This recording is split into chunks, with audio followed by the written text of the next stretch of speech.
Hello again for another wildflower Mosey. And our first one today is White Baneberry, also called doll's eyes. Look at the flower first. It's this cluster of, kind of loose cluster of white flowers, kind of frilly. If you get your nose close in there, you get a nice smell of lemon. So it's not a strong scent, you have to get close to it. These will turn into white berries later. And baneberry refers to the fact that they're deadly poisonous. This is one plant that they say is poisonous that really is poisonous.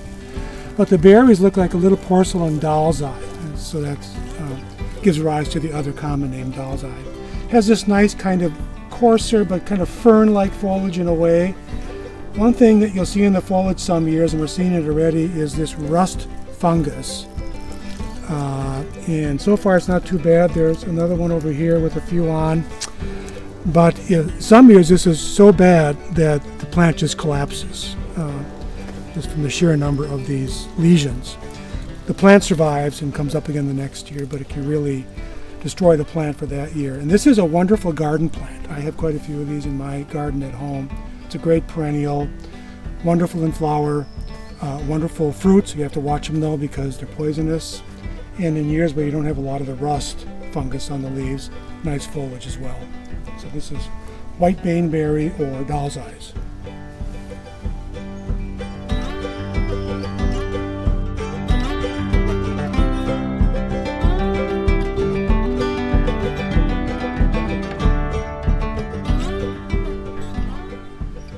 Well, here is a plant that at least some of us here at the clearing aren't very fond of. A lot of people are. A lot of our visitors are. This is forget-me-not, and people will say, but it's so pretty. Why?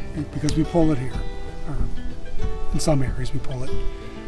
It is a pretty flower, but this is a classic invasive plant. It's all over the woods at the clearing, and I tell people wherever one grows, it could be a trillium or a lady slipper or one of our many other native wildflowers.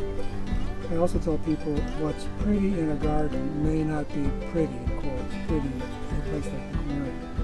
So it's an invasive as far as we're concerned, and we have been for 6 or 7 years now in certain areas pulling every single one that's in bloom to see how long it takes us to exhaust the seed supply.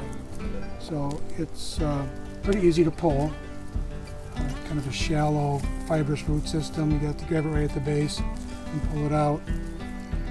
Ideally before it goes to seed. They flower from the bottom up to the end of the stem, so these are already developing seed pods here. These will develop seed pods a little later, and there's no question it's a pretty flower.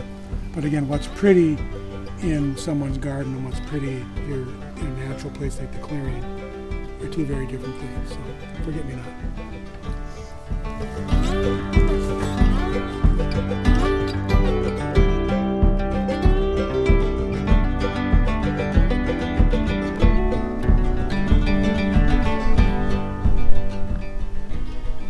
Here we have one of my favorites. This is blue cohosh, or some people say cohosh, I say cohosh.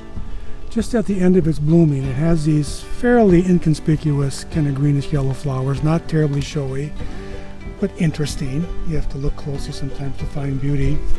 It's called blue for two reasons. It's got a bluish bloom, or kind of a waxy coating on the stems, and actually the foliage too when it first comes out, kind of a bluish gray. And then these flowers, these flower clusters, will turn into a cluster of really attractive blueberries later in the season that last all winter long. So very pretty when it's in fruit for a long time. It's got interesting foliage too, I think. It's got these compound leaves with 3 leaflets, mostly with 3 lobes per leaf. Attractive foliage all season long. And just like white baneberry that we saw before, it's really an attractive garden perennial. So blue cohosh or blue cohosh.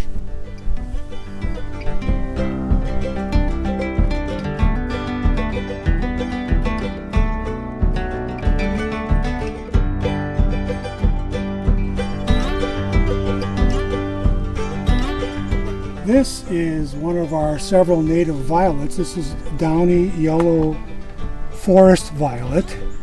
And a yellow violet is kind of an oxymoron because you expect them to be purple or purplish blue. This is a yellow one with these beautiful 5-petaled yellow flowers, and the bottom petal has these kind of maroon or purplish stripes at the base. The flower stems don't come out of the ground like on some other violets or lower down. They come up further up in the axils of the leaves. And it's called downy violet because it has, you feel it, very soft kind of downy or hairy leaves.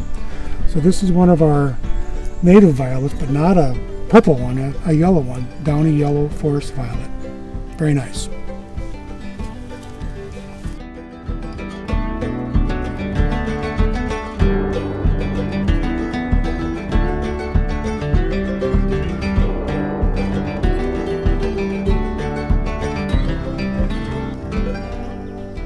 Here we have Bearberry, which is actually a shrub. It's a low shrub.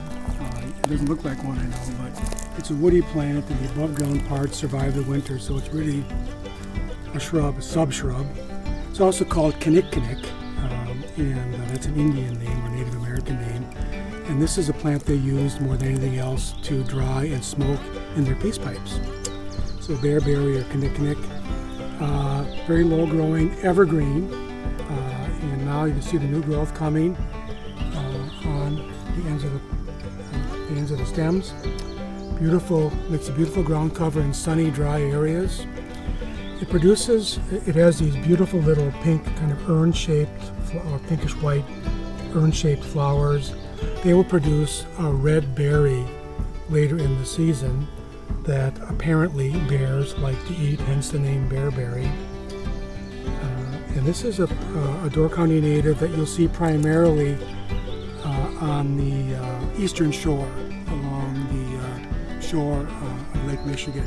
Not so much in other places, and always out in sun. So Bearberry or kinnick.